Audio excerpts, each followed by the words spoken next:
Sebenarnya kalian itu mau presidennya seperti apa? Presiden yang beragama Islam. Pak Jokowi agamanya Islam. Presiden yang bekerja untuk rakyat. Pak Jokowi kerjanya sangat luar biasa untuk rakyat.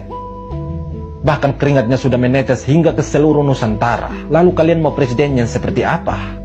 Atau kalian mau presiden yang hari ini kalian teriak terus besok kalian hilang? Atau mau presiden yang hanya mengambil kekayaan daerah lain terus bangun daerah kalian? Kalau mau dibilang hidup kalian itu tidak kekurangan, sesusah-susahnya kalian makannya pakai nasi dengan lauk yang beragam. Coba kalian seperti kami yang hidup di daerah kaya tapi makan jagung titis, sagu dan papeda.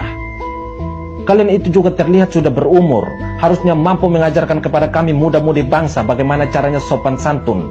Pak Jokowi itu presiden, bapak bangsa, orang tua kita. Tidak ada budaya tata krama di Indonesia yang mengajarkan kepada kita untuk memanggil orang tua dengan menyebut nama saja. Atau kalian pernah mendengar Pak SBY, Pak Prabowo, dan tokoh-tokoh bangsa lainnya memanggil Presiden Jokowi dengan menyebut Jokowi? Masa kalian kalah dengan anak-anak SD yang ada di NTT, yang ketika menyapa seseorang pasti dengan santun bahkan bisa membungkuk hingga ke tanah? Lucunya lagi kalian datangi pihak Kemenkes karena tidak mau anak-anak kalian divaksin. Kalian bukannya minta penjelasan dari pihak Kemenkes soal vaksin, tapi kalian malah menuntut Presiden Jokowi mundur. Sebenarnya kalian itu mau makar atau mau menolak vaksin?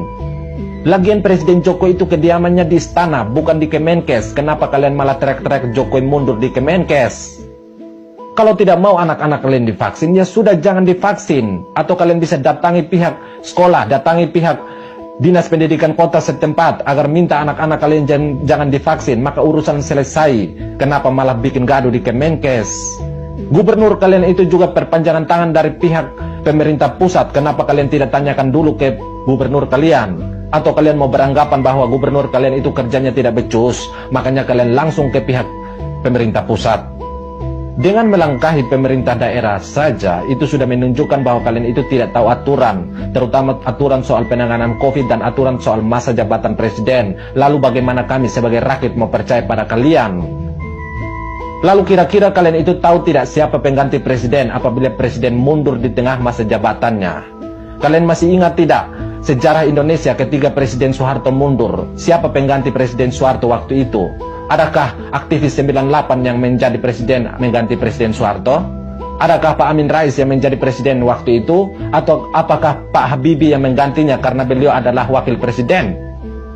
Sama halnya dengan sekarang, kalian menuntut Presiden Jokowi mundur, sudah pasti bukan kalian yang akan menjadi presiden atau menggantinya. Bukan juga orang-orang kalian yang menggantinya, tapi wakil presidenlah yang akan mengisi jabatan itu. Tapi kalau misalnya wakil presiden tidak mampu atau ikut lengser juga, maka yang akan pimpin roda pemerintahan adalah 3 menteri, yaitu Menteri Luar Negeri, Menteri Dalam Negeri,